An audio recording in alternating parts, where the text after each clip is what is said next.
למען ציון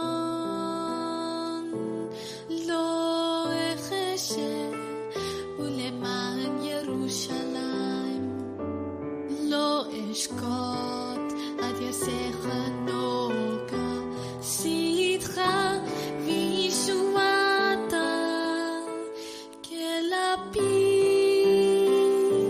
ייבא וראיו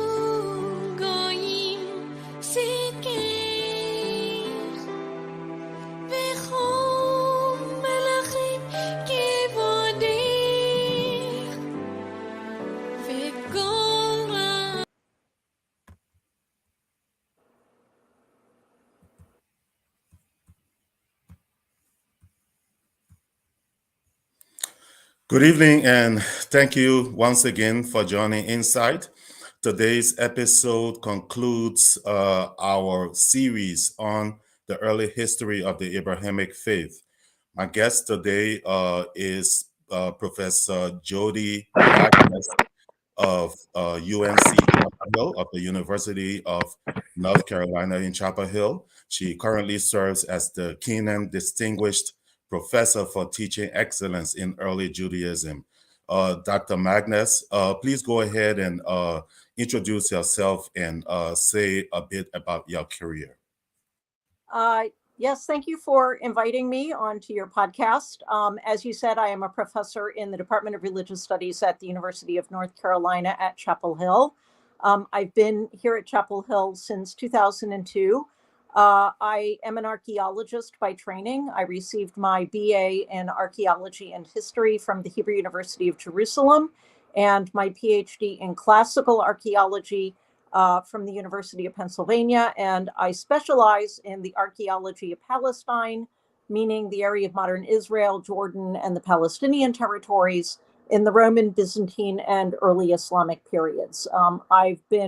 I've conducted many excavations in Israel, and since 2011, I have been directing excavations at an amazing site called Huqoq, spelled Huqoq, in Israel's Galilee, where we are bringing to light a magnificent synagogue building that I think you and I might be talking about in a little while. And yes, there's a picture of one of our mosaic discoveries. Okay, thank you, Dr. Magnus. So please go ahead and set the scene at the end of the First Temple period that leads into the Second Temple period. Describe the atmosphere, what the atmosphere was like around that time. Right. So just a little bit of background on that for your listeners.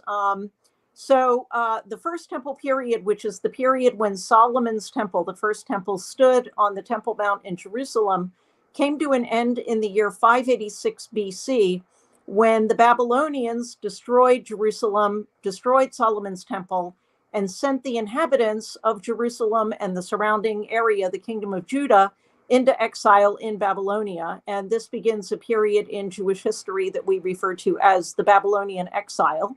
A period that lasts for approximately 65 years. The land, the area around Jerusalem was depopulated. It wasn't empty, but it was depopulated. It was impoverished, and Jerusalem was lying in ruins. And when we say that the inhabitants of Jerusalem were exiled to Babylonia, what we're really referring to are the upper class residents of Jerusalem, the elite population was sent into exile. The people who remained behind were pretty much, for the most part, the poorer classes, the peasants, the farmers, and as I said, the land was pretty much depopulated and impoverished. So, has there been any archaeological evidence of a first temple, of a temple of Solomon? There is no archaeological evidence of either of the temples, the first temple or the second temple, in the sense of actual physical remains of the building in situ, in its original location. That's we do have associated with the Second Temple a couple of inscriptions that were part of a sort of a fence that surrounded the temple, building. But no actual remains of the temple building itself, of either the First Temple or the Second Temple, at least not that we know of. I want to emphasize that this does not prove that there were no temples. Quite to the contrary, we have a lot of evidence for the existence of the ancient temples, mostly relating to the Second Temple, but also to a lesser degree to the First Temple, which come from a variety of literary sources. It is not surprising that we do not have archaeological remains of either of the temples, the First Temple or the Second Temple, for a couple of reasons. First of all, it's impossible to conduct archaeological excavations on the Temple Mount to see if there are any remains, because, of course, there are two important Muslim monuments on the Temple Mount now, and so it's the Dome of the Rock, huh? Yes, that's right. Unless you wanted to provoke the outbreak of another world war, you can't tear those down and start digging up there to look for the temples. But personally, I also think that even if it was possible to conduct excavations on the Temple Mount, on the location where we think the temples were located, which is roughly where the Dome of the Rock is today, I don't think that we would find much of anything. And the reason is because after the destruction of the Second Temple, the Temple Mount stood in ruins for hundreds of years. Any building stones that were there would have been carted away for reuse, and or built into later buildings in the area. And so I do think that even if we were able to excavate in that area under the Dome of the Rock today, at the very most, what we might find are cuttings in the bedrock for some of the ancient walls. But I don't think we'd actually find much in the way of the actual structure that has survived. So again, this is a very good example of where the absence of evidence is not evidence of absence. Okay, but so the only indications we have of a First Temple is what comes from the Old Testament? Well, right. So what the Old Testament, or what many of us would call the Hebrew Bible, and particularly, I mean, some of the most important passages are from when the exiles returned from Babylonia to rebuild the temple. So they built a new temple, the Second Temple, and there are references there to the rebuilding of that temple on the spot where the First Temple stood. And remembering that some of those exiles would have been alive at the time the First Temple still stood on the Temple Mount. So yes, there's pretty good evidence from the pages of the Hebrew Bible or Old Testament. So Cyrus II of the Persian Empire, the Jews' return to Israel was based on an edict that he proclaimed, allowing them to return to their homeland. Do you think this was a humanitarian move? Was this a move of geopolitics? I'm saying that based on some comments that are attributed to Cyrus the Great. Things like, bequeathing wealth, dignity to your people, and they will love you, things like that. So there is, to me, a pragmatic element to this act by Cyrus the Great. Yeah, you're right. Actually, it is pragmatic. So, I mean, so I always like to, explain to my students that in modern history today, the Persian Empire gets a pretty bad rap. And the reason is because of the Greek and Persian wars, right? The Persian invasion of Greece in 490 and 480 BC. And so, and most of our information about that comes from the Greeks. So the Persians tend to get portrayed in a pretty negative light in kind of retrospect. But in fact, the Persian Empire was one of the most enlightened empires of the ancient world. If you look at it in the sense of giving native peoples under their rule, what we would call today religious freedom. Because their predecessors, the Assyrians and the Babylonians, for example, who had conquered the kingdoms of Israel and Judah respectively, had forced the upper class populations of those kingdoms to go into exile. And the policy of the Persians was just the opposite. They repatriated exiled peoples to their homelands, not just the Jews, but other peoples as well. So from the way we would look at it today, we would call it, let's say, humanitarian, but it wasn't motivated by, that's a concept that I don't think at that point. It really was very pragmatic, and the reason, there were several reasons for this. Number one, happy subjects made loyal subjects, or loyal subjects made happy subjects, right? So first of all, you're going to have those people who are under your rule be loyal to you. They'll be happy. The Persian king, like many ancient kings, well, like actually pretty much all ancient peoples, believed in a pantheon of gods, right? And so the perspective is, well, if we repatriate all of these peoples to their native lands and allow them to rebuild their temples and worship their gods, those gods will also be on our side, right? And favor of those gods as well, right? The more gods, the better that you have supporting you. And of course, having well-functioning temples throughout the country, throughout the empire, generated a lot of revenue that was taxable. So altogether, it was really a win-win situation for the Persian king. So who was Ezra, and how did he come to lead the returning Jews? So Ezra was a scribe and a priest who was one of these exiled people from Judah, from Jerusalem, descended from, right, these exiles. And when the Persian king allows, as you say, issues this edict, allowing these exiled people from Judah to return to Jerusalem and rebuild the temple, they are led by a couple of people. One of them is a guy named Nehemiah, who serves as the governor of the little district or province around Jerusalem, which now becomes known as Yehud. And the other is Ezra, who was a priest and a scribe. And not surprising, a priest is a scribe, right? Kind of goes together in many ways. Who was sent basically to oversee the implementation of divine law in the land. And that divine law would have been, well, this is actually debated by a lot of scholars. So qualified here, but apparently would have been some form, early form of Pentateuch law, right? The laws in the 5 books of Moses. Exactly in what form, we don't know, and that's debated.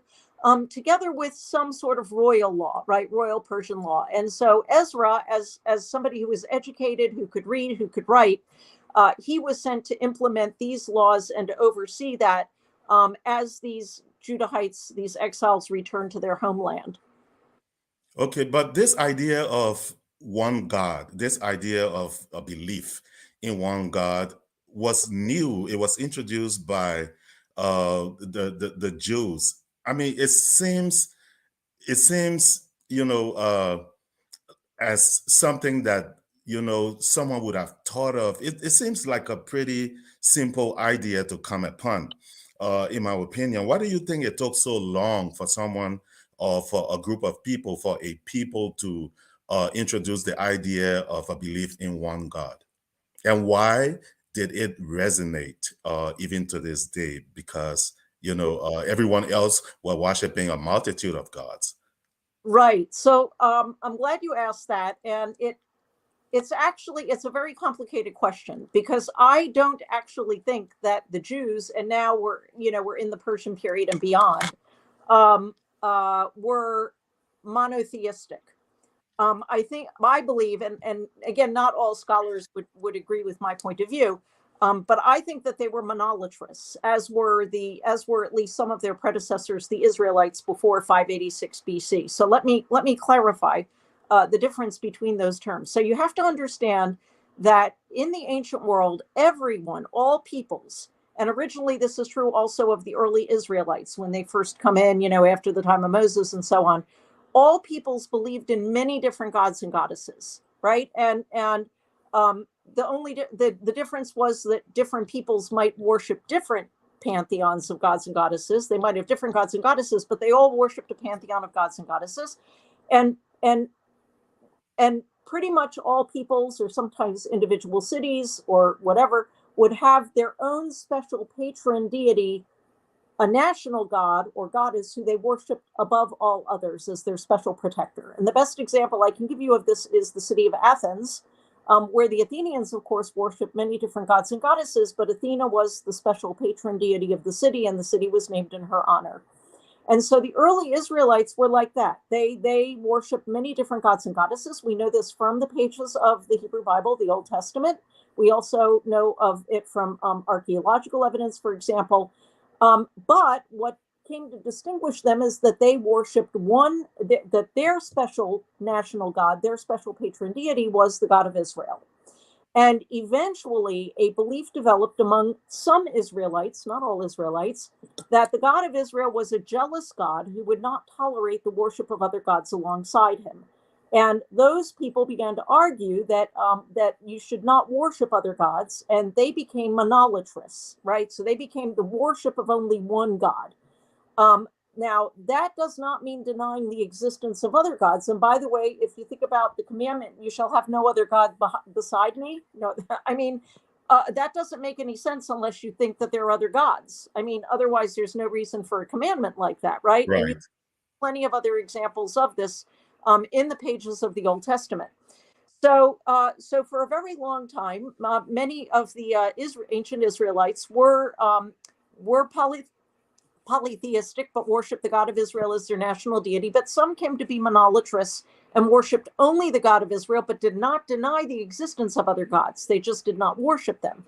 By the time we get into the Second Temple period, which is what we're talking about, it's true that there was still, I think that by this point we can pretty much safely say that, the Jews were monolatrous. They're worshiping only one God, the God of Israel.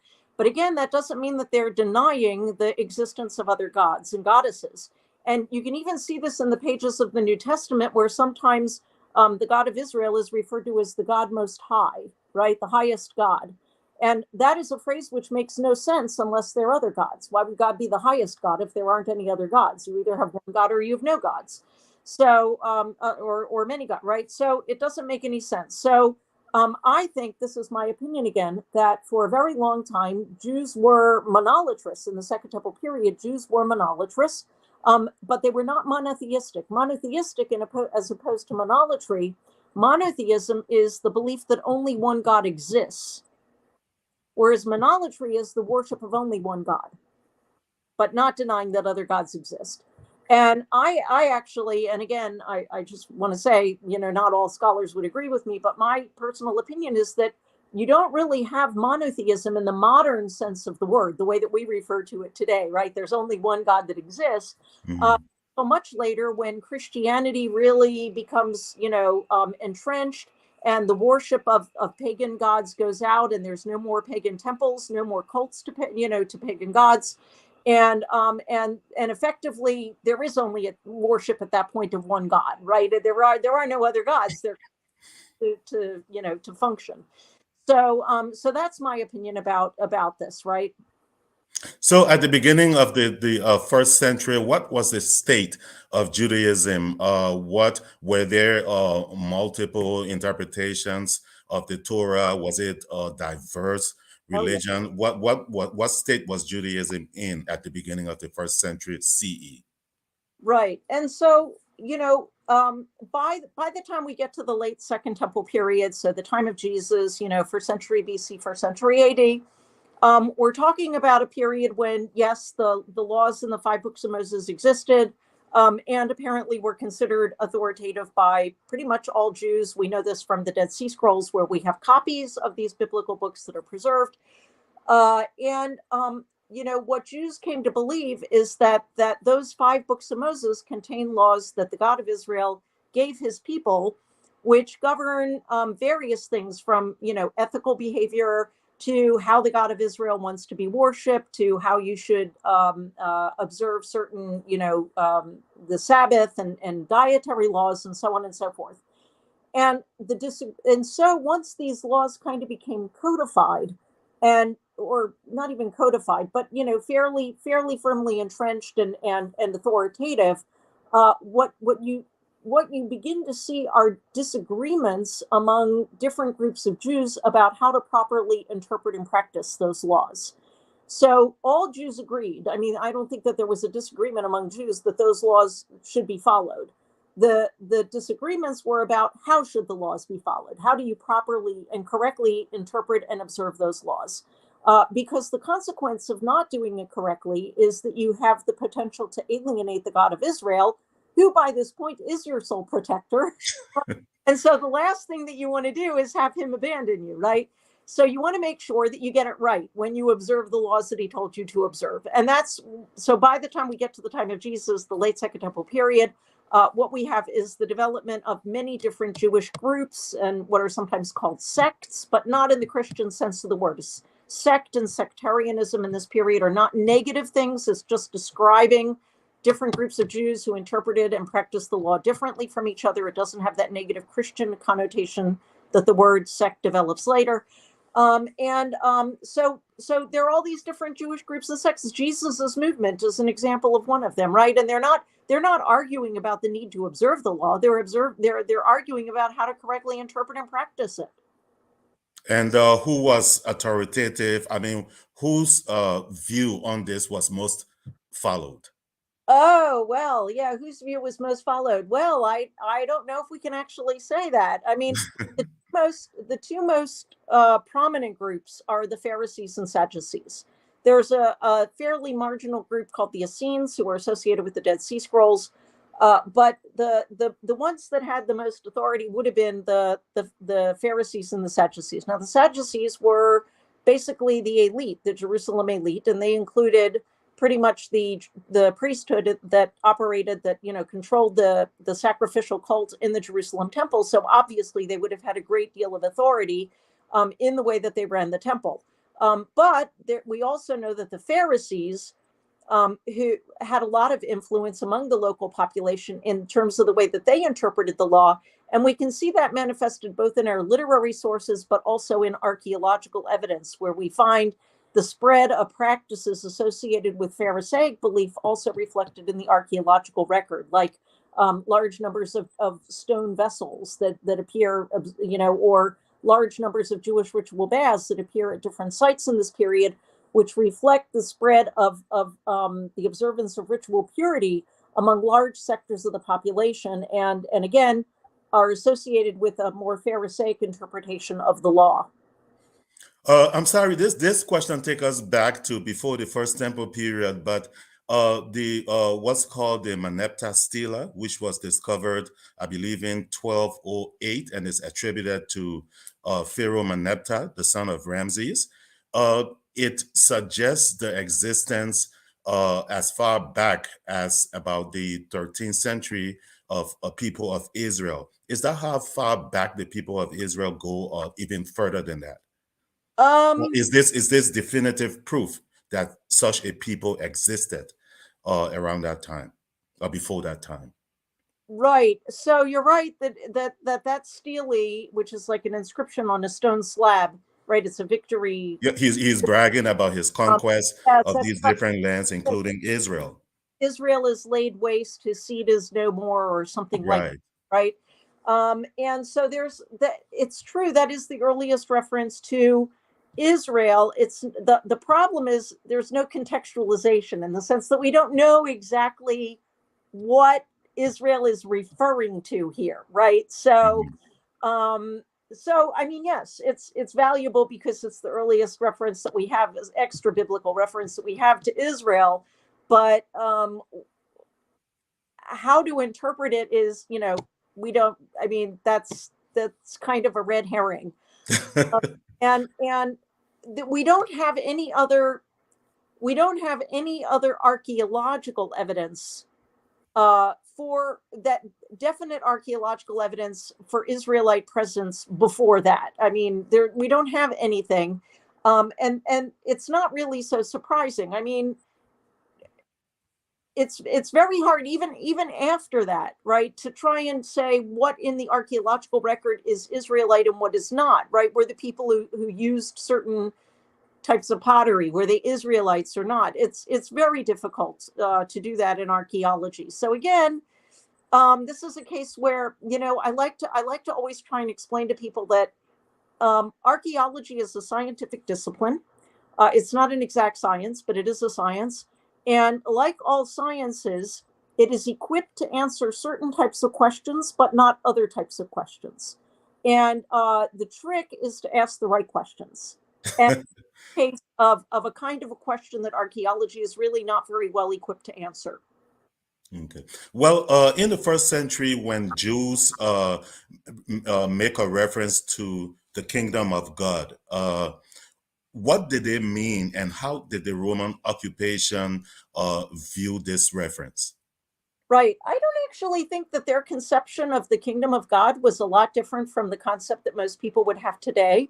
I mean, the ultimate goal, this is connected, of course, with this apocalyptic ideal, right? This idea that this sort of eschatology where you are looking forward to an end of days, right? This eschatological scenario where the current world order comes to an end, and when this world order ends, and it's going the end of the current world order will be accompanied, in this sort of apocalyptic scenario by turmoil, by upheavals, by the arrival of at least one Messiah, depending on your beliefs, sometimes maybe even more, and ultimately will culminate with the establishment of God's kingdom on earth, right? The kingdom of God is really what they're looking forward to, is the establishment of God's kingdom on earth.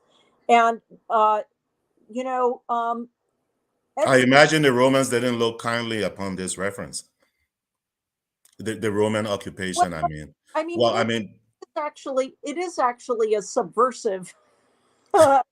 It's a subversive kind of point of view, because it means that whatever you have now isn't going to last forever.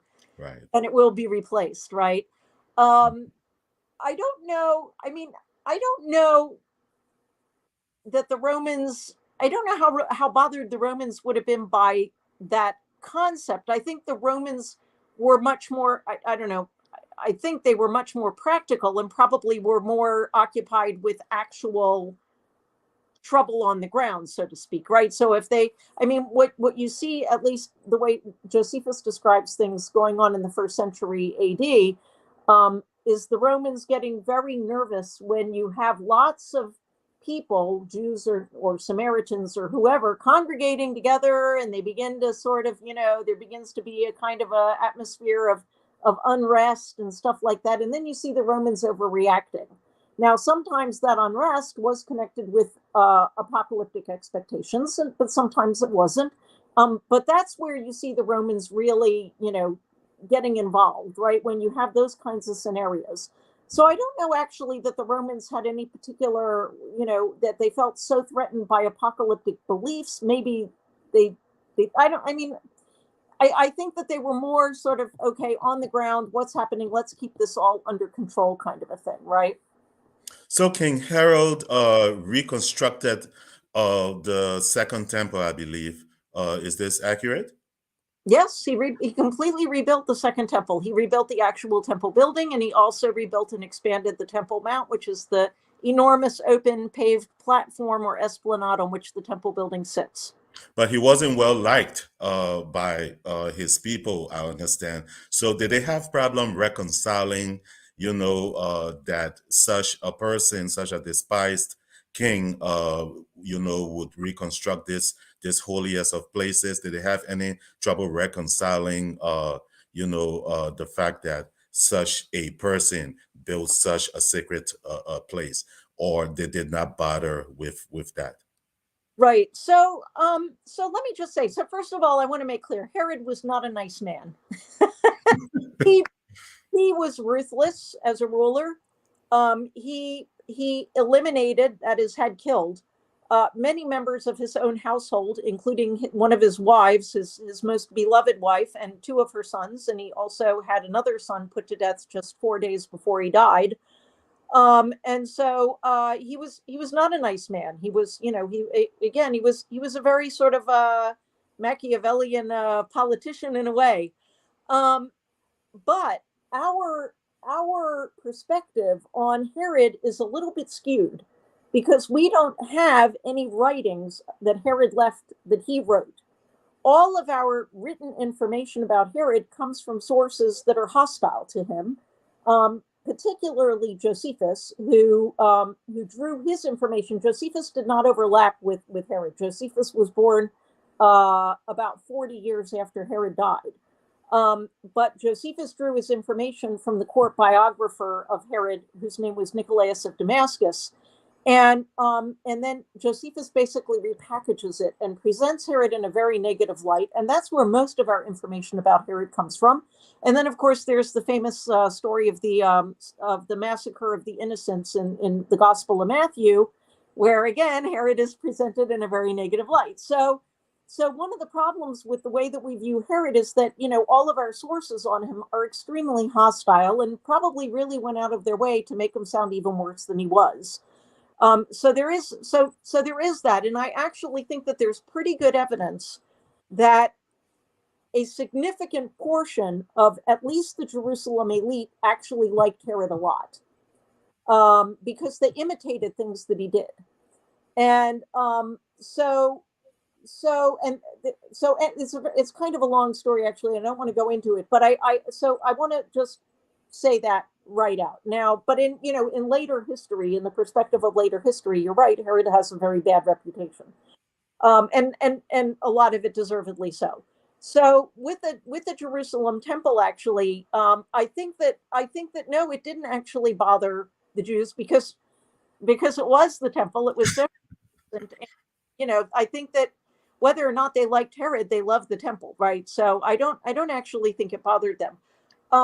I do think an interesting question is, why did Herod rebuild the temple? And I think that might have been one of your upcoming questions, right? Why did he go to all this trouble to rebuild the Jerusalem temple and on such a Yeah, magnificent, whether he was compensating for the fact that he wasn't of dynastic blood, right? he didn't descend from the Hasmoneans. Exactly. So right. So I mean, I think that there's a lot of reasons, and I not mutually exclusive. So one of them was to win the popularity of those Jews who didn't like him, for sure. One is to kind of legitimize himself in the eyes of the population that didn't accept him as a legitimate king because he was not descended from the native Jewish dynasty, the Hasmoneans. And I wrote a long article about this. It was published, I think, in 2019.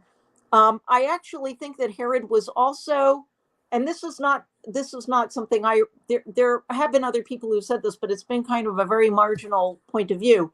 I actually think that Herod was trying to situate himself as a kind of a Solomon in the line of Solomon, right, building the temple, but also in the line of David by way of Solomon, right, and therefore situating himself in the line of a Davidic Messiah, right? So he's trying to connect himself to a messianic figure. And just to remind your listeners, for Jews, the Messiah is not a god. A Messiah is a messenger, a human figure, and a Davidic Messiah, particularly, would be a royal figure descended from David, right? And so, the many Jews believed and still do believe that the Messiah, and by the way, Christians believe this too, because the Gospels of Matthew and Luke connect Jesus to David, right? That the legitimate Messiah will be descended from David. And I think that one of the things that Herod was trying to do was to portray himself, right, as a legitimate Messiah by connecting himself to David. And he was doing this in various ways that, again, it would take us a long time to go through the reasons I think this, but I think but that's was he a tool of the Romans? Was he a tool of the Romans? I mean, well, did he carry out the will of the imperialist, basically?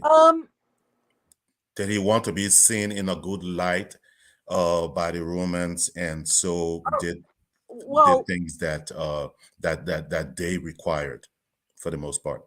Well, I don't think the rebuilding of the temple has anything to do with what the Romans. No, I'm talking about projects like Caesarea. The Romans didn't ask him to build Caesarea. I mean, but I do think you're right. I think that he named it after Caesar, the Roman emperor. Right. So Herod, of course, was appointed king of Judea by the Romans, specifically through the influence of Mark Antony, who was his patron at the time. And so of course, I mean, and then later, after the Battle of Actium, he pledges allegiance to Octavian, that is Augustus. And so, of course, he was dependent on their favor to rule as king of Judea, right? They were the ones who appointed him king of Judea. So for sure, Herod was very careful about making sure that he didn't do anything to offend the Romans. I don't But he know. had his own agenda, of course. Yeah, I mean, carrying out their policy, I'm not sure exactly what that means. Carrying out their policy in this case, I think, means governing effectively the territory that he was ruling on their behalf. And one of the things that you have to think about is the geography and the fact that this kingdom would have been a buffer between the rest of the Roman Empire farther to the west and the other peoples to the east who were outside the Roman Empire, such as the Parthians, right? And so, so it would have been in the Romans' interest to keep this, kingdom as a barrier, right, against, or a buffer, right, against threats further to the east. So I don't think that Herod built Caesarea because the Romans asked him to. To the contrary, right? And I don't think that's what you're suggesting, right? What he did was to, after the Battle of Actium, to make sure that he displayed to Augustus his loyalty in as many ways as possible. And that meant things like building this new city on the coast, and naming it in honor of Augustus, Caesarea, building another one in the area of Samaria, right, and renaming it Sebastos, which is also the word Augustus in Greek. And so for sure, absolutely, he also, by the way, gave benefactions to communities outside of the area of Palestine. So, And did he model some parts of Caesarea as a Roman city? Complete with Roman baths and right. So, but again, this wasn't to win the loyalty of the Romans. This was because I don't think that there was anything about that would have won the loyalty of, let's say, Augustus, right? Except, well, Augustus now had a beautiful Greco-Roman city, on the coast too, named in his honor. But if you look at Herod's buildings all throughout his kingdom, they're all distinguished by an incorporation of and really a lot of innovation. So the incorporation of different elements that always produces something unique and different. The incorporation of Greek or Hellenistic elements with sometimes Roman elements and native elements, whether they're Judean or Nabatean, because Herod was half Nabatean. So Herod's Herod, going back to before, Herod has this terrible image in later history, right? Mm-hmm. Most people, except for archaeologists. In archaeological circles, Herod is known as the greatest builder of the country. He, more than any one person, left his mark on the landscape, an everlasting mark on the landscape, and the way in which he managed to mix all of these different elements to produce something that was really startling and new is amazing. It's extraordinary, and we really don't see that anywhere else. So, but I don't think he was doing. I think it's self-aggrandizement in this case, right? I don't think he's doing this for the Romans. He's doing it for himself, right? Yeah. Okay. So, how accurate the methods you use, the methods that archaeologists use to date items that they find? How accurate can this dating method get? How granular can this dating be? Or is it mostly Right. guesswork within a certain? Well, okay. So, right. I just want to go back to one thing about Herod a minute, because I do want to say one. So, places like Caesarea and Samaria, but also in other places outside of Judea, Herod built temples dedicated to Augustus and Rome, right? So again, displaying his loyalty, but I also think, but then he builds the temple in Jerusalem, right? Rebuilds. I actually think that Herod, because there's a lot of questions about whether Herod was Jewish or half Jewish, he was, let's say, half Jewish on his father's side of the family through forced conversion, because his grandfather was an Idumean who was converted to Judaism forcibly by one of the Hasmonean kings. And Herod's mother was not Jewish; she was Nabatean. So, I actually think that Herod had a kind of a Roman worldview in terms of the way that he thought of gods. The Romans had a very inclusive worldview. They believed that that there's a multitude of gods and goddesses out there, some of whom we know and we worship and have names, and others that we're unfamiliar with, that we don't know exist. and that all gods deserve piety. This is a very important principle among the Romans, is piety. And so when the Romans would conquer a people who worshipped other gods and goddesses, they would usually incorporate them into their pantheon, either by identifying them with gods and goddesses they already worshipped, right? So Athena becomes Minerva, right? Zeus becomes Jupiter. Or if the god or goddess... These are Greek gods that now have Roman designations. That's right, exactly, that the Romans identify, right? Or they would, if the god or goddess was so weird and unparalleled in their own pantheon, they would then incorporate them as they were. So like the Egyptian goddess Isis, for example, right? And the Romans themselves had debates about some of these exotic cults, right?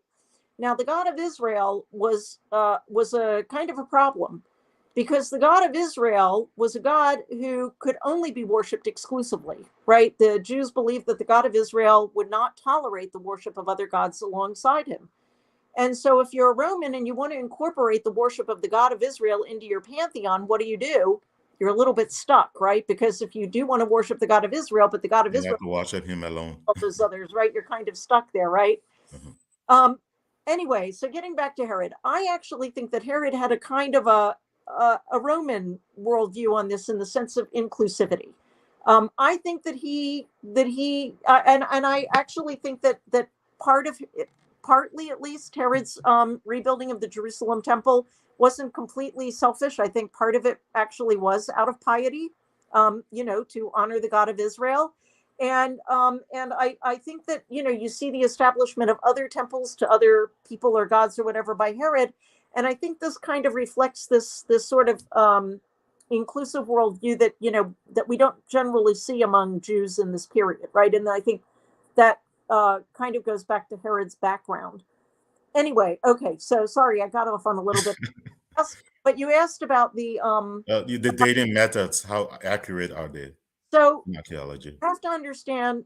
Okay, so in a minute I'll tell you about what the major dating methods are, but you have to understand that archaeology is all about context, and so the kind of dating methods that you use and the way that you use them depends on the context. So even dating methods that seem to be exact aren't necessarily exact, depending again on how they're used and the context. So we have in archaeology, I always like to explain this in this way to my students. Whatever method of dating you use, either it has to be something that carries its own date, or it has to be an extremely common find on archaeological excavations. And so extremely common finds on archaeological excavations would be mostly in the periods and the places I work, pottery. Pottery does not carry its own date, but it can be dated through a very complex process, roughly, not exactly. It has ranges. Different types of pottery can be dated roughly by working out a typology, a sequence of types. It's very complicated. I did it for one period of time for Jerusalem. Took me a long time to do it. But it can be done, and pottery is a very important tool for dating in archaeology, but again, not precise. So depending on the particular type of pottery, it can have ranges between 50 years, 100 years, more than that. So that's one. The kinds of things that carry their own date would include, for example, coins. But coins, because of course coins have a date on them, right? They were minted, so that's great, right? You would think that's exact. And it is exact, but it's not exact. And there are many reasons. First of all, coins were only invented in around 600 BC. So before that, you don't have coins. Even after you have coins invented, nearly all the coins that circulated in antiquity were made of copper or bronze. They're tiny little things about the size of your pinky nail. And most of the time, they've corroded into little lumps of green metal. And it's impossible to read the date on them anymore, even if they're sent to a lab and cleaned up. So a lot of times we find coins and you can't read the date on them anymore. Another thing that you have to bear in mind with coins is that coins circulated for long periods after they were minted in antiquity. I mean, if you open up your wallet now, you'll find coins that were minted, let's say 20 years ago. But in antiquity, it was even more than that. They would circulate for even longer. They could circulate for 100, 200 years, even more, before they were lost. So if you find a coin on the floor of a house, you could be misled because that coin could have circulated for a long time before it fell onto the floor of the house. Right. So even with the coins, there are problems, right? Then we have scientific methods of dating, like radiocarbon dating is the best known. And without going into the whole thing about radiocarbon dating, I'll just say it is, it's great because it's a laboratory-based method of dating, but it's also it's not problematic. It's not exact because first of all, it depends on what you're dating. Are you dating wood or are you dating seeds? And first of all, it relies on finding organic material, because only organic material can be radiocarbon dated. And organic materials are precisely the kinds of materials that usually aren't preserved in archaeological excavations after thousands of years. And then it depends on what you're finding. So if you find a lump of charcoal, which is, burnt wood, or you find seeds, well, it depends. So the problem with wood is that you can get an old wood kind of a thing, especially in the Middle East, where a tree was chopped down, but there was a roof beam for a long time. And then after the roof collapsed, that roof beam was rebuilt into something else. And it wasn't actually chucked into a campfire until centuries after that tree was chopped down. Seeds are better because seeds, will be deposited usually after a harvest season. After a year or two, you won't get seeds surviving for a long time like wood. But it's also, they're much rarer to find, in archaeological excavations to be used for dating. And then if you actually do get that material for dating purposes, the radiocarbon dates always give you a range. So they'll give you like a range of, like, let's say that tree was chopped down 2,000 years ago, plus minus 100 years either way. And that's a 67% chance of it being within that range. So again, it's giving you a range. It's not giving you a precise date, right? So it'll kind of hopefully it'll go along with your other dates, but it's not giving you the day of. The only things that really are going to give you a very precise date are historical sources when you have them and they're reliable. And so to give you or inscriptions, dated inscriptions. So for example, Josephus tells us that, it was Herod the Great who built Masada, and that Masada fell, in either, 3 years after the destruction of Jerusalem, right? So, so there you have, or you have a date associated with the Nea Church in Jerusalem that tells us that it was Justinian who built this church, and it gives a year, but there the calendrical date is actually disputed because it's a Byzantine indiction. And indictions are cycles of 15 years, and within the reign of Justinian, there were 3 indictions, and so it's not clear exactly which of those years it was.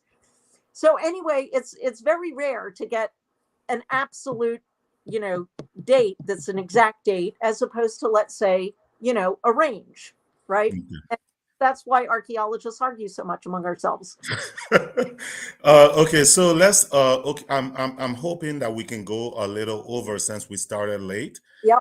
Probably about 15 minutes over, but I want to go to a break, and when we come back, we'll continue our discussion. Okay. Great. Yep. Okay. Thank you.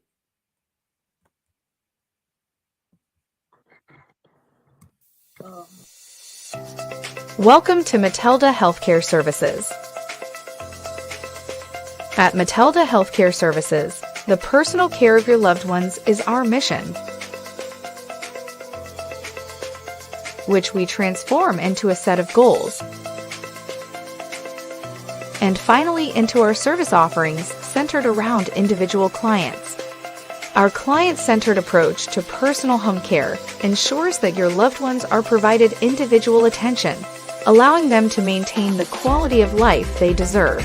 These services fall into 3 main categories: medical services, companion services, and physical therapy. Medical services include medication management, monitoring vital signs, diabetic care, colostomy care, Foley catheter care, respiratory treatment, feeding tube care, wound care, intravenous and nutrition therapy, injections, monitoring serious illness, and monitoring unstable health status.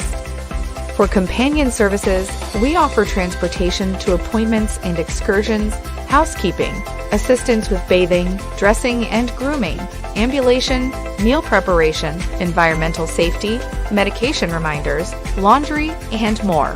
Physical therapy includes the following: evaluating patients' records and progress, assistance with speedy recovery from injury or illness, assistance with improving movement, pain management, preventive care, rehabilitation, and treatment of chronic conditions. For a free, no-hassle assessment, call 214-886-7170 or email idayama@mateldahealthcareservices.com. Brought to you by Matilda Healthcare Services. Matilda Healthcare Services, providing quality care, one patient, one home at a time.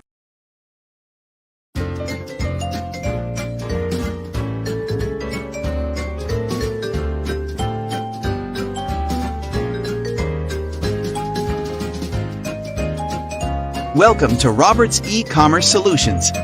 To promote your business or upcoming event on social media platforms, Roberts E-Commerce Solutions can help. Ensure your peace of mind by calling Roberts E-Commerce Solutions.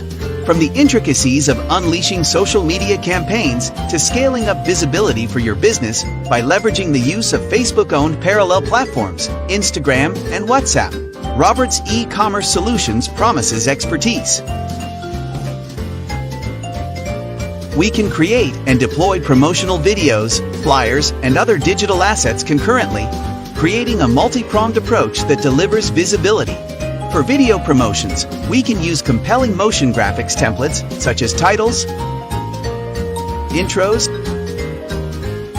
outros, transitions, logo reveals, and other elements to bring the essence of your ideas to life. Besides creating digital assets, we also understand how to navigate across the various business components contained within Facebook's Meta Business Suite, an appliance that centralizes and links Facebook to Instagram and WhatsApp, as well as the resulting analytics that can all be viewed on a single dashboard. Meta Business Suite allows small businesses the ability to effectively launch targeted ads based not only on geography, but also on demographics and the interests of potential customers. To schedule a free consultation, call 682-7-850-847 or email info@consult-res.net. Roberts E-Commerce Solutions, empowering small businesses and nonprofits.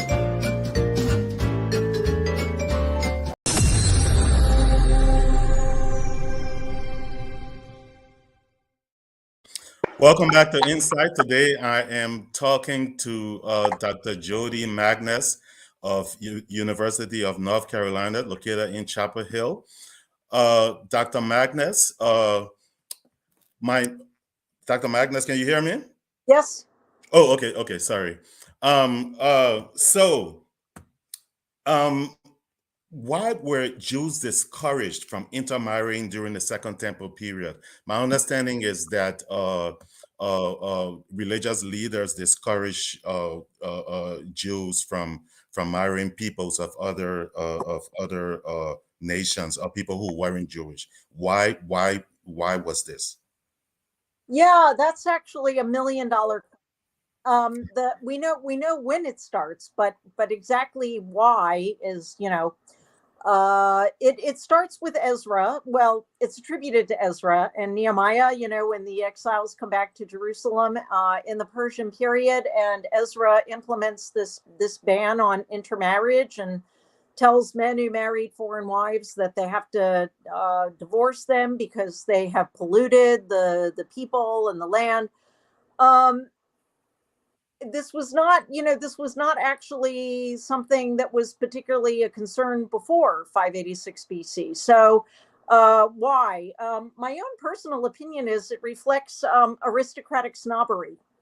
And this sort of concern with purity of bloodlines and genealogy, because the people who the Jerusalemites who were exiled to Babylonia in 586 BC were the upper classes. And we know that while they're in exile in Babylonia, they preserve, lists of genealogies and who's descended from who and so on. And then they come back under the leadership of Ezra, And what do they find? They find the poor people there who had stayed behind and in the meantime had intermarried with others. And of course, again, they hadn't, right? Because they're all part of this kind of elite class. So I think I think it kind of reflects a perspective that is very aristocratic, snobbish, elitist, upper class, a concern for purity of bloodlines. But it also, of course, is connected with, it becomes connected with or is connected with already at that point a belief that this is what the God of Israel wanted of his people. That is that you should not, intermarry with peoples of other nations, right? And this should be the land of the God of Israel and his people. So anyway, yeah. But So during the first Jewish revolt, some of the rebels escaped to the Rock of Masada, which was said to be built by King Herod. I'm not sure how true that is, but anyway, the Roman formed a siege around Masada, and according to Josephus, the Jewish historians, the defenders of Masada committed suicide rather than submit to the Romans. Now, you co-directed the excavation of the Roman siege works at Masada. Were your findings in line with the story that Josephus told, or did you find something different? Right. So, thank you. By the way, that's exactly right. And Herod the Great did originally build the fortress on top of Masada.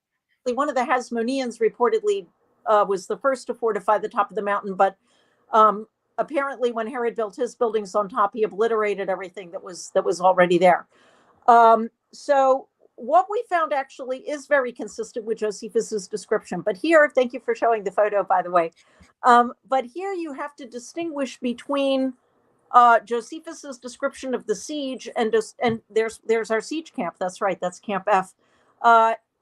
You have to distinguish between Josephus's description of the siege and his description of the actual fall of the mountain.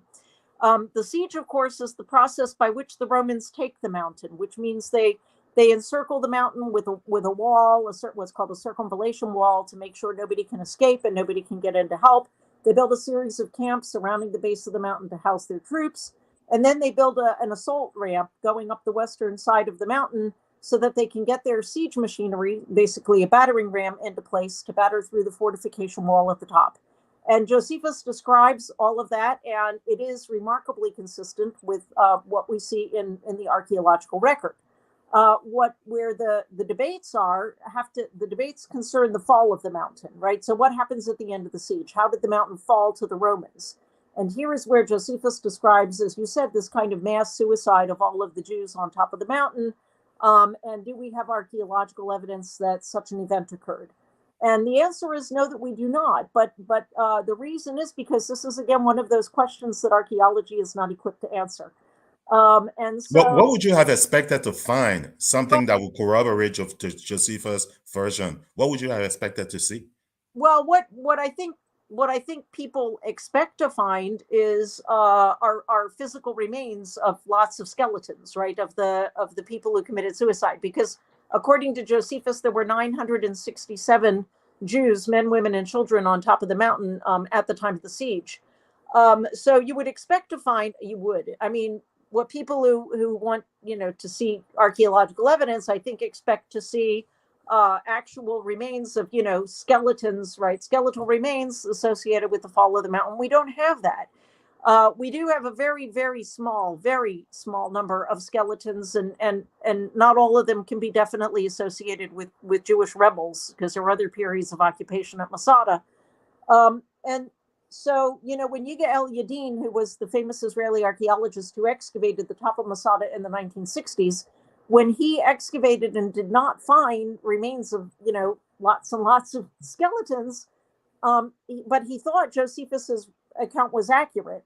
What he suggested was that when the Romans came up to the top of the mountain and then they left a garrison up there for a couple of decades, that the Romans then cleaned up all of the, the rotting corpses and either burned them or buried them in a pit somewhere. And so, we don't have their remains.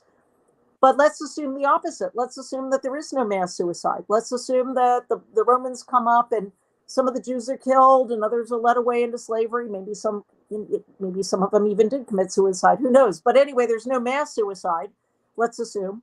Well, the same thing would have happened. The Romans would have cleared out any of the corpses that were lying around and disposed of them. So I don't really know that there is anything that you can. So this is, again, why I say this is one of these questions that archaeology is not equipped to answer.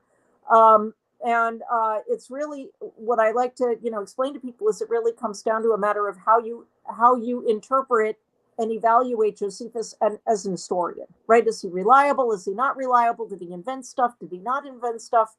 Did he embellish? It comes down to that, right? So I'm an archaeologist. I'm not a Josephus specialist. So I can tell you what the limitations of the archaeology are, but Josephus specialists disagree on how reliable Josephus's testimony is. So talk a bit about your current excavation, the one you're carrying out in the village of Hukok, Israel. I believe it is an ancient Jewish synagogue. Talk about some of your findings there. Right. So since 2011, I've been directing excavations at Hukok, which is spelled, again, it looks weird, Huqoq. It's Hukok, right? Hukok? That's right, exactly. We have a dig website, which is hukok.org. In case anybody's interested, you can look at our website and see pictures of our discoveries and media coverage and reports. That's one of our mosaics.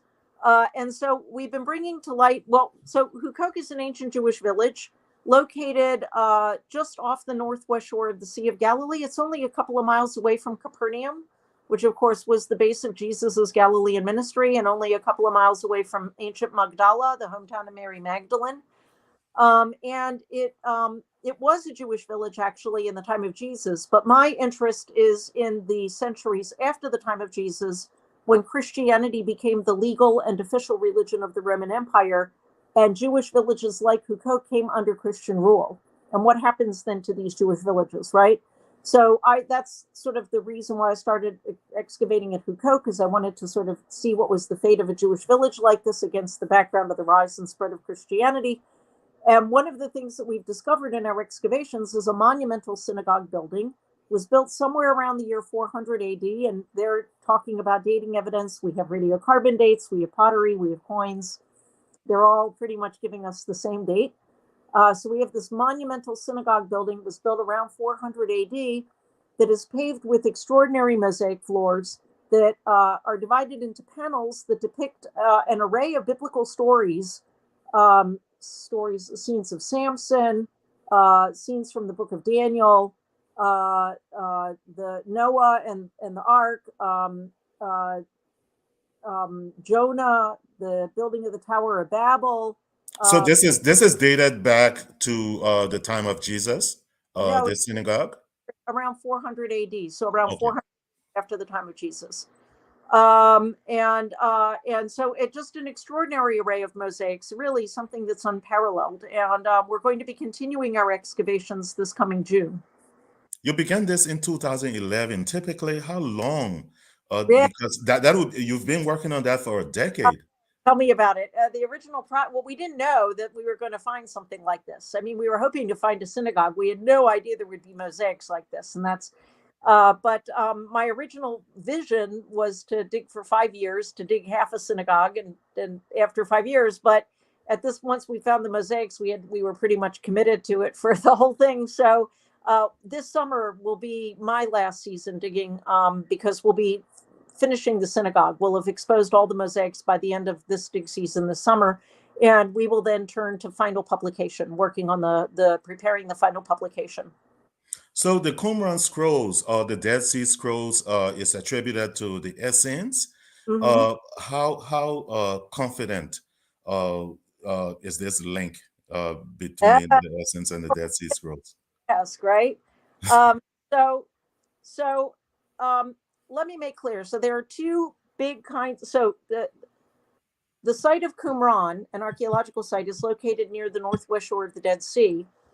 And the Dead Sea Scrolls are the remains of approximately 1,000 different scrolls that were found in 11 caves around Qumran. Many of those scrolls are copies of books of the Hebrew Bible, the Old Testament. So the Dead Sea Scrolls is a subset of the Qumran Scrolls? No, the Qumran Scrolls are the Dead Sea Scrolls. It's okay. Okay. So actually, it's funny that you asked that. So Qumran Scrolls are often popularly referred to as the Dead Sea Scrolls.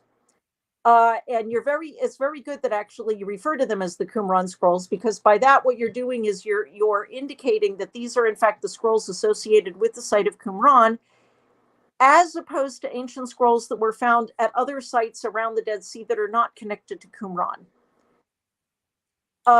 But because the Qumran scrolls have popularly been called the Dead Sea Scrolls ever since the first discoveries, the name is kind of stuck. And so I still use the term Dead Sea Scrolls to refer to the Qumran scrolls, even though you could use that term to refer to other scrolls from other sites of other dates that are unconnected. The reason I continue to use the term Dead Sea Scrolls and not Qumran scrolls, as you are doing correctly, by the way, is that when you say Qumran scrolls, a lot of the general public have no idea what you're talking about, right? So everybody's heard of the Dead Sea Scrolls. How many people know what you're talking about when you say the Qumran scrolls? Not everybody is as educated as you are about that, right? So anyway, no, seriously. But a lot of scholars do prefer to use the term Qumran scrolls for exactly that reason. But so there are two big sort of debates, very broadly speaking, concerning Qumran on the one hand and the scrolls, the Qumran scrolls or Dead Sea Scrolls on the other, right? And one of those debates is the connection between the scrolls and the site of Qumran, because most scholars, myself included, believe that the scrolls were deposited in the nearby caves by the people who lived at Qumran, that there's a connection between the scrolls and the site. Some have argued that there is no connection. It's very easy, actually, to disprove that argument. But anyway, that's one of the arguments. If you believe, as I believe, and a majority of scholars believe, that the scrolls were deposited in the caves by the people who lived at Qumran, then you have to identify the members of that community that lived at Qumran as members of a Jewish sect, a sectarian group. Why? Because the nature of many of the scrolls is sectarian. Many of the scrolls are sectarian literature. So it's clear that they were associated with a group of Jews who belonged to a specific sect. The question is which sect? So many scholars, including myself, identify that sect with the Essenes, who are mentioned in some contemporary ancient sources like Josephus. The problem is, nowhere in the Dead Sea Scrolls is the word Essene ever mentioned, at least not by that name. And therefore, there are scholars who argue that the Qumran sect should not be identified as the Essenes, that there are differences between what we read in the Qumran scrolls and what we read about the Essenes in our outside sources like Josephus. They argue they're not Essenes, they're some other Jewish sect. I think it's possible actually to refute those arguments, but that is actually, a fairly legitimate debate among scholars. So the execution of Jesus, well, you can't really talk about the Second Temple period without mentioning Jesus, can you? His execution, was it on the Romans' part? Do you think they were trying to appease the temple authorities, or did they really believe that Jesus was a threat to the Pax Romana? Well, I don't know if that's a little bit broad to say that he was a threat to the Pax Romana, but I do think what we do see over and over again in, if you look at Josephus, is a concern for outbreaks of unrest in the country led by key figures. And in fact, it's against this background that apparently Agrippa, Herod Agrippa, the son of Herod the Great, had John the Baptist beheaded. That's what Josephus actually says, that Herod Agrippa was afraid that John the Baptist was fomenting unrest. And so I'm not sure saying that he's a threat to the Pax Romana. That sounds a little broad, right? But I do think that the Romans were concerned with trying to keep, the situation as stable as possible. And when they saw somebody who they perceived as fomenting unrest, attracting crowds, they're never So you do think that they saw Jesus as subversive? Well, again, I'm not sure subversive, but as a potential, as somebody who is fomenting unrest, who's attracting crowds of followers, and therefore potentially fomenting unrest. Yeah, At, they're at thinking the now time that, the the by the time way, that, sorry, the go ahead.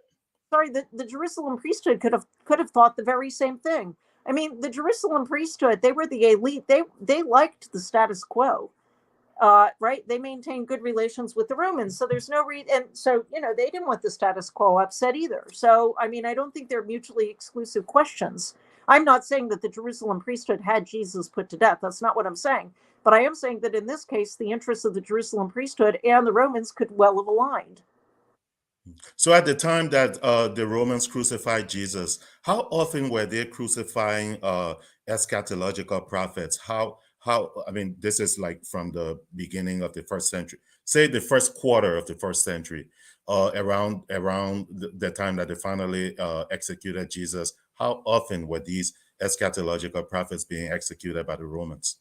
Well, we don't, I mean, in order to be able to answer that, we'd have to have a very thorough, historical documentation or something like that, which we don't have, right? Was this fairly common? We Was have this to a fairly common occurrence? I mean, we know, for example, of an Egyptian Jew who, attracted a following and was his followers were slaughtered by the Romans, but he managed to escape, right? So, I mean, certainly this is something that the Romans were concerned with, but how many? I don't know that there's any way that we can possibly determine that.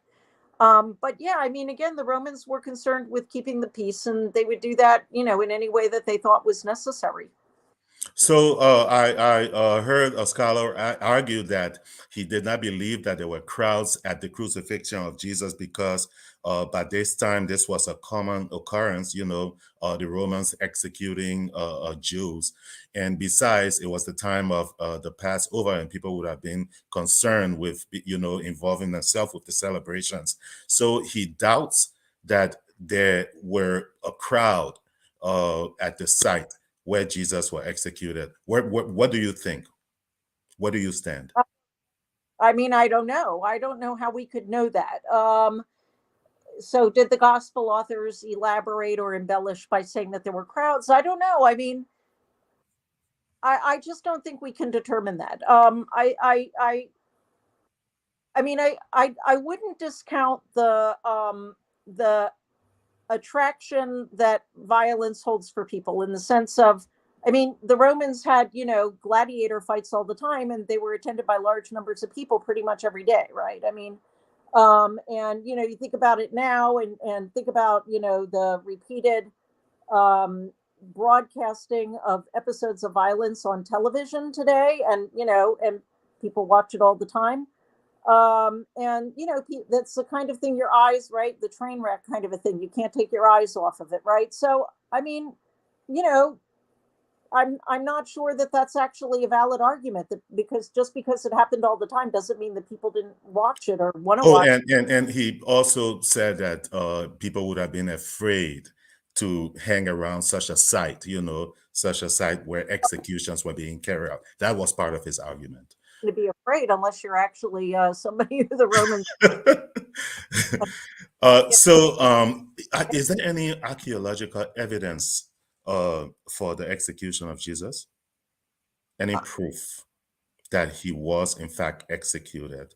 Oh no, because we have no contemporary. We have, the problem is that we don't have any contemporary sources from the time of Jesus, right? All of our sources are later than the time of Jesus, right? So we have the gospel accounts, which date to, let's say, 40 years or more after Jesus's death. And then we have Josephus, if there's a passage in Josephus which may or may not be original and refers to Jesus. So, and then, Paul, I guess, right, if some of Paul's letters or whatever, they're not referring to his execution per se. But anyway, but I mean, there's nothing actually we don't have any literary sources from the time of Jesus that are contemporary with his lifetime. And then we get back into the archaeological thing, which is, what kind of archaeological evidence would you expect? I mean, the only thing that you could possibly do, and this is like the search for Noah's Ark, would be to find an authentic ancient inscription from that period that says, Jesus, this is the grave of Jesus. Jesus is buried here in this year, right? I mean, from, and not like that somebody added later. Well, we don't have anything like that. Of course we don't. We do have ossuaries, little bone boxes from this period, and sometimes they have the name Jesus on them, but it's a very common name in this period. So that doesn't mean anything. So no, I mean, what we have, the best that we can do is to sort of look at the gospel accounts, which again are kind of the closest really you can get in terms of describing his execution and burial. And in my opinion, the gospel accounts are consistent with what we know about how Jews, wealthy Jews, because he's buried in the tomb of a wealthy Jews buried their dead in that period in Jerusalem. But as far as archaeological evidence goes, no, we can't really say anything. I do think that so of course, the site that's been venerated for a very long time as the spot where Jesus was crucified and buried is the Church of the Holy Sepulchre, right? Now that tradition that Jesus was crucified and buried on that spot goes back at least to the time of Constantine, the early 4th century AD.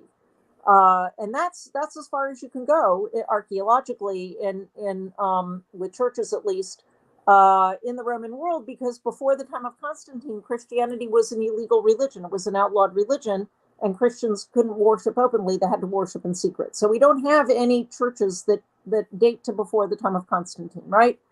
So we have the Church of the Holy Sepulchre built by Constantine, early 4th century, over the spot that is venerated as the place where Jesus was crucified and buried. But that still leaves a gap of some 300 years between the death of Jesus and the time that church is built. So then you have to assume that the local population of Jesus's followers preserved the memory that this is where Jesus was actually crucified and buried for that intervening 300 years. Right now, many scholars, including myself, think that that's quite likely. It's unprovable archaeologically, but that it's quite likely that is the case. At any rate, it's as far back as you can go in Christian tradition. I mean, that's as far back as you get stuck with Constantine. You really don't have anything provable before that. But we do have one little piece of evidence that supports that, and that is in the Church of the Holy Sepulchre, just outside the walls of the rotunda, which is where the tomb is located, are ancient Jewish rock-cut tombs that do date to the time of Jesus. They're a particular kind of tomb characteristic of Jerusalem that date to the time of Jesus. It indicates that the area where Jesus's tomb is venerated was part of a Jewish cemetery at the time of Jesus. This is important also because, according to the gospel accounts, Jesus was crucified and buried outside the walls of the city. The Jews in that period buried their dead outside the walls of the city. Typically, people were also crucified outside the walls of the city. So all of this sort of supports the identification of the Church of the Holy Sepulchre as the authentic spot, because we can say that, in fact, this was a Jewish cemetery in the time of Jesus. Now, whether Jesus was laid to rest in one of those tombs is a leap of faith that archaeology cannot prove, right? So we get to that gap there, right? And that's as close as you get with the archaeology. So what has been your most surprising find of your career? The mosaics at Hukok, that's without a doubt. That would be the most surprising. Yeah, Okay. yeah, no question about that. Okay. Second to the last question, can you talk a bit about your experience on the movie Jerusalem? I read that you were featured in that movie. Yeah, I don't know if you should watch it. It's a fabulous movie.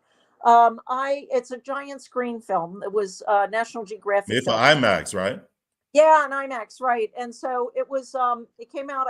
When did it come out? Actually, 2015, I believe. Right. So thank you. So I worked on that film for 5 years before it was produced with the director and the producers. I was a consultant on that and did a lot of work on it with a lot of scripts and stuff like that. And then I was invited to appear in the film. There are only 4 people in the film who have speaking roles. There are 3 young women and me as the archaeologist. And then the film was narrated by Benedict Cumberbatch, who I never got to meet. Well, I believe the 3 girls there was one Arab, there was one Jew, and one Christian, and they had him. Okay. Jew and a Christian. That's right. Exactly. Talk about what Jerusalem meant to them. That's meant right. to them. Exactly. Yeah. How do you tell the story of Jerusalem in a 40-minute film? Right. It's very complex. Right. It was a great experience. You can watch the film. Unfortunately, you won't probably see it on an IMAX screen, but it is just a wonderful, wonderful film. And I've seen it many times. I know it practically by heart, but I enjoy it every time I see it. It's just they got. If you watch it, you'll see they got flyovers of Jerusalem, which they wouldn't be able to get nowadays. It's just amazing. I Yeah, saw the trailer, but I'll definitely watch the movie yeah, itself. really recommend it. Yeah. Do you have any final thoughts, Dr. Magnus, before we end the broadcast? No, actually, I'm eager to watch what's left of the Super Bowl. I'm sorry. I'm sorry I kept you away from that, and I want to thank you. I see how busy you are and how sought after you are. Agreeing to come on Insight for an interview is very humbling. I really appreciate you doing this, Dr. Thank- Magnus. Thank you very much for appearing. Bye-bye. Bye-bye.